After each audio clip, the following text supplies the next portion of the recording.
Hello friends, कैसे हो आप सभी। स्वागत है आप सभी का आज के इस लेक्चर 2 में। आज के इस लेक्चर 2 में हम बात करेंगे कुछ चुने हुए भौतिक गुणों की। आप ये जो भौतिक गुण है फास्टेड 5 मिनट्स रिवीजन हम यहाँ पे करने वाले हैं, क्योंकि ये जितने भी भौतिक गुण हैं, फिजिकल प्रॉपर्टीज हम इनको बोल सकते हैं, ये कहीं ना कहीं शॉर्ट पॉइंट्स में कॉम्पिटिटिव एग्जाम्स जो होते हैं उनको पूछे जाते हैं। चलिए शुरू कर लेते हैं आज के इस लेक्चर 2 को। तो देखिए, सबसे पहला जो हमारा भौतिक गुण हो जाएगा वो हो जाएगा एनटीपी पर वायु का घनत्व। दैट इज एनटीपी पर वायु का जो घनत्व होता है वो कितना होता है, वो होता है 1.29 किलोग्राम पर मीटर क्यूब। ठीक है, 1.29 किलोग्राम पर मीटर क्यूब। तो ये होता है हमारा एनटीपी पर वायु का घनत्व। अब जल के घनत्व की अगर बात करें तो जल का घनत्व जो होता है वो होता है 1.00 गुणा 10⁻³ kg पर मीटर क्यूब। ठीक है, अब जो ये घनत्व आ रहा है यहाँ पे, घनत्व आप देख सकते हो कि यहाँ पे भी मीटर क्यूब, यहाँ पे भी मीटर क्यूब और यहाँ पे भी मीटर क्यूब। ठीक है, तो यहाँ पे एक तरीके से कहीं ना कहीं ये कॉम्बिनेशन चलता है। अगर आप इसकी अगर हम बात करें तो यहाँ पे प्रोसेस जो है थोड़ा लॉन्ग हो जाएगा, इसीलिए शॉर्ट तरीके से आप लोग इसको याद रखिएगा। अब बात करते हैं पारे के घनत्व की। पारे का घनत्व जो होता है वो होता है 13.6 गुणा 10⁻³ किलोग्राम पर मीटर क्यूब। ठीक है, गुरुत्वीय त्वरण 9.80 मीटर पर सेकंड स्क्वायर। जो आप लोग फिजिक्स में क्लास 7 या 8 से ही आप इसको स्टडी करना शुरू कर देते हो, जहाँ पे आपको फिजिक्स में छोटी क्लासों से ही देखना मिल जाता है कि गुरुत्वीय त्वरण जो होता है हमारा वो कितना चलता है। ठीक है, अब इसके बाद बात करते हैं वायुमंडलीय दाब की।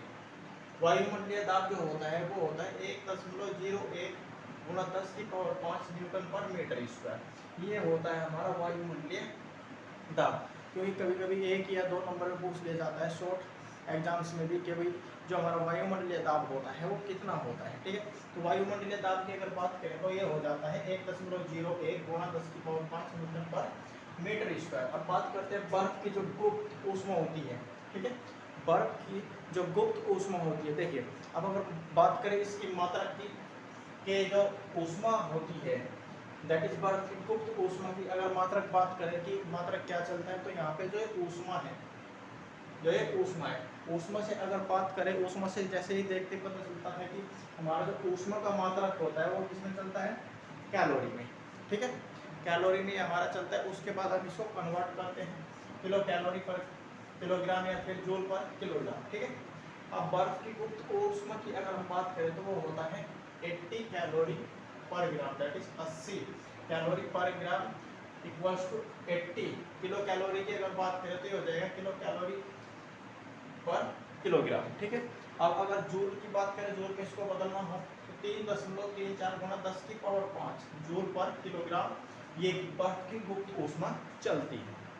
ठीक है, अब इसी के साथ में एक पॉइंट आता है कि जो भाप होती है, भाप की गुप्त ऊष्मा कितनी होती है, भाप की जो गुप्त ऊष्मा होती है वो होती है 540 कैलोरी पर ग्राम, 540 किलो कैलोरी पर किलोग्राम। और अगर इसको हम अगर जूल में बदलें तो ये हो जाता है 2.25 गुणा 10⁻6 जूल पर किलोग्राम। ठीक है, जूल पर किलोग्राम की अगर बात करें तो इसकी जो भाप की गुप्त ऊष्मा होती है वो होती है 2.25 गुणा 10⁻6 जूल पर किलोग्राम। ठीक है, तो सभी जो शॉर्ट मेथड्स है यहाँ पे केवल एक रिवीजन यहाँ पे करा रहे हैं कि इसका जो शॉर्ट तरीका होता है, क्योंकि 9th 10th 11th और 12th में जब आप फिजिक्स स्टडी करते हो तो उसमें कहीं ना कहीं आपको बेहद इम्पोर्टेंट होते हैं। अगर आप इनको ऐसे ही चलता फिरता याद करते हो तो चलता फिरता न्यूमेरिकल्स आपसे होते हैं और एग्जाम में आपको दिक्कत आती है। मान लो एक नंबर के जो हमारे क्वेश्चंस आते हैं उनमें अगर इनमें से 3-4 आपसे पूछ लिया जाए और याद होना तो क्या करोगे, तुक्के लगाएंगे भाई, इससे अलावा कुछ नहीं कर सकते। ठीक,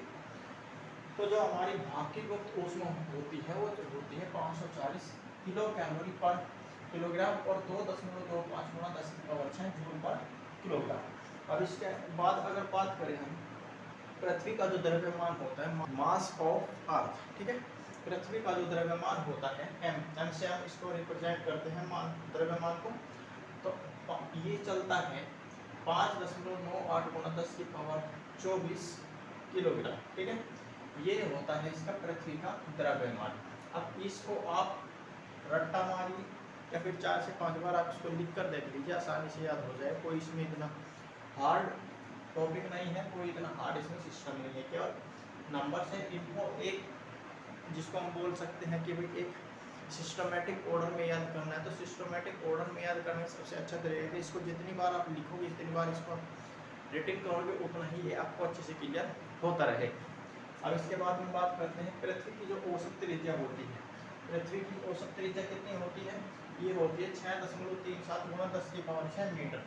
ठीक है, औसत त्रिज्या की अगर बात करते हैं तो औसत त्रिज्या जो होती है पृथ्वी की वो होती है 6.37 गुणा 10⁻6 मीटर। अब इसके बाद अगर बात करते हैं तो वो बात करते हैं द्रव्यमान की। सूर्य का द्रव्यमान कितना होता है? सूर्य का द्रव्यमान, क्योंकि देखिए सभी चीज़ों का द्रव्यमान होता है, पिंड का भी द्रव्यमान होता है, ठीक है, भार का, ये सभी सिस्टम जो होते हैं ना, इनका सभी का द्रव्यमान चलता है, इनका सभी का मास होता है। अब यहाँ पे देखिए पृथ्वी के द्रव्यमान की हमने बात की है, तो सूर्य का भी कुछ ना कुछ द्रव्यमान होता है जो आपके समक्ष ये दिया गया है 2 × 10⁻30 किलोग्राम, ये होता है इसका सन मास।